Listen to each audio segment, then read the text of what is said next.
तो सियासी बिसात में बात 2024 के लोकसभा चुनाव की, जिसको लेकर दोनों ही गठबंधनों ने यानी एनडीए और यूपीए ने अपनी कमर कस ली है। यूपीए अब पीडीए की फॉर्म में नजर आ रहा है। एक के बाद एक बैठकों का दौर शुरू हो रहा है, लेकिन हर किसी के जहन में बड़ा सवाल यह कि 2024 की लड़ाई मोदी बनाम किस चेहरे के साथ लड़ेगा विपक्ष।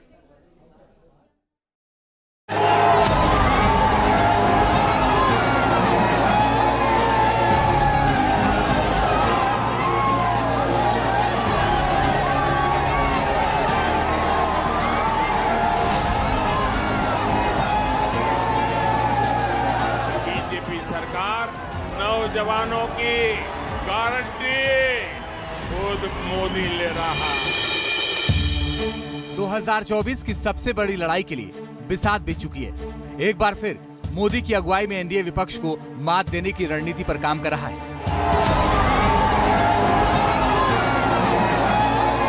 भाजपा सरकार के 9 साल देशवासियों की सेवा के रहे हैं। भाजपा सरकार के 9 साल सुशासन के रहे हैं। भाजपा सरकार के 9 साल गरीब कल्याण के लिए समर्पित रहे। कांग्रेस ने 9 साल से देश की सियासत में मोदी फैक्टर के दबदबे से 24 दलों का कुनबा एक साथ खड़ा नजर आ रहा है।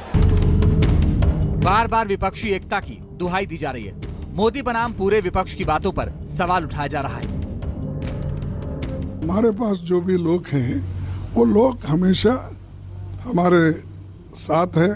हम हमेशा पार्लियामेंट के वक्त भी मिलके काम करते हैं, बाहर भी मिलके काम करते हैं और अब बेंगलुरु में भी सभी पार्टियां वहां पर आई है। हम जो कर रहे हैं वो देख के वो घबरा गए। विपक्षी एकता के लिए अच्छी खबर यह है कि इस बार आम आदमी पार्टी पूरे उत्साह के साथ बैठक में शामिल हो रही है।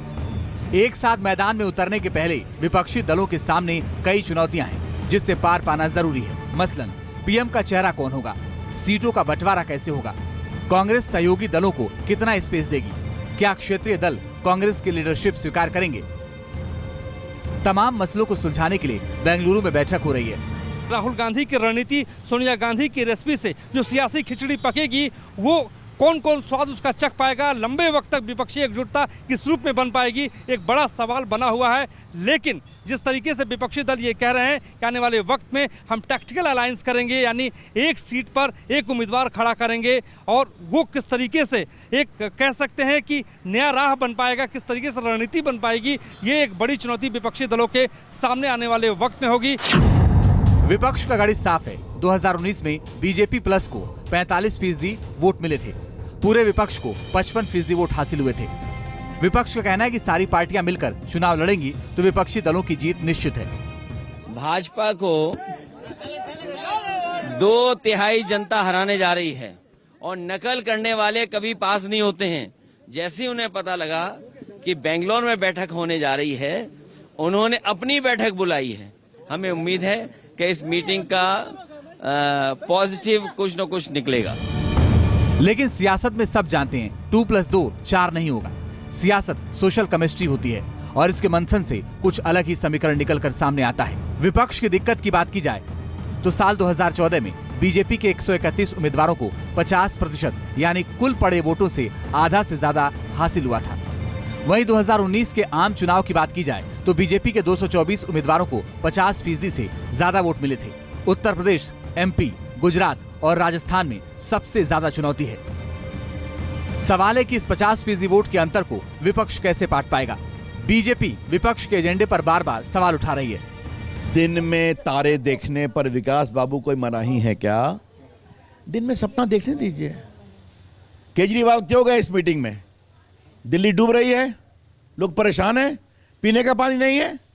ममता जी ने लुटवा दिया लोगों को लोकतंत्र के चुनाव में। यह अवसरवादी गठबंधन है जहां गिव एंड टेक की पॉलिटिक्स है और देश अब give and take, Deve Gowda Gujarat से बहुत आगे निकल गया।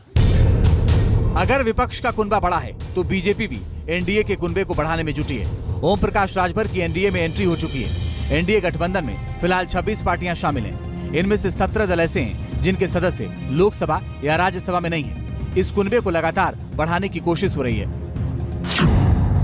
अजीत पवार की अगुवाई वाली एनसीपी, चिराग पासवान की अगुवाई वाली लोक जनशक्ति पार्टी उपेंद्र कुशवाहा की अगुवाई वाली राष्ट्रीय लोक समता पार्टी, आंध्र प्रदेश में पवन कल्याण की पार्टी जनसेना, ये वो छोटे दल हैं जो बीजेपी के साथ खड़े नजर आते हैं। चिराग पासवान और पवन कल्याण को एनडीए की होने वाली बैठक में शामिल होने का भी न्योता दिया गया है। बीजेपी अपने कुनबे को मजबूत करने के लिए दो पुराने सहयोगियों को खास तवज्जो दे रही है। पंजाब में अकाली दल और आंध्र प्रदेश में तेलुगु देशम पार्टी से जल्द ही बीजेपी का तालमेल हो सकता है। कुल मिलाकर विपक्ष की लामबंदी को देखते हुए एनडीए अपने कुनबे को मजबूत करने में जुटा है। हर राज्य के सियासी समीकरण के हिसाब से तैयारी की जा रही है। विपक्ष की गोलबंदी को ध्यान में रखकर रणनीति बनाई जा रही है। बेंगलुरु से मोहित राज दुबे के साथ विकास चंद्रा, न्यूज नेशन, दिल्ली।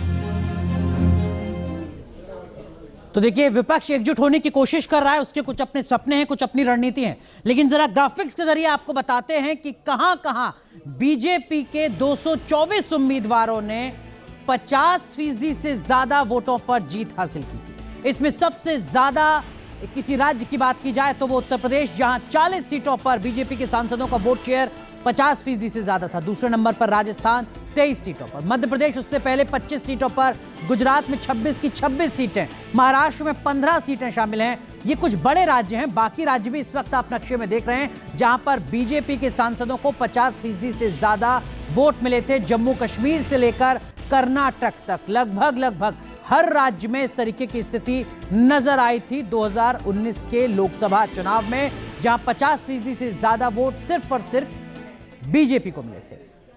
आगे बढ़ते और अब आपको बताते हैं कि दरअसल में एनडीए की तरफ से जो बैठक की जा रही है, उस बैठक का क्या कुछ मतलब होगा।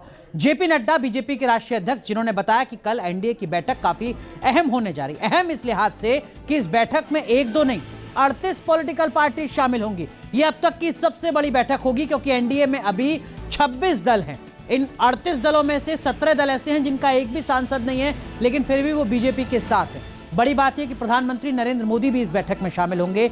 2019 के बाद पहली बार इतनी बड़ी बैठक होने जा रही है, जिसमें 38 political parties Bharatiya Janata party के बैनर तले एनडीए की ताकत को और ज्यादा मजबूत करेंगे। अब जरा 2014 और 2019 की क्या स्थिति थी वो भी आप देखिए 2014 की स्थिति आपको बताते हैं। 2014 के लोकसभा चुनाव में एनडीए के 18 दल साथ थे, लेकिन 2019 में ये बढ़े थे और 21 दल हो गए थे। लेकिन अब 2024 के लोकसभा चुनाव से पहले 38 दल नजर आ रहे हैं, यानी 18 से ये सफर शुरू हुआ और अब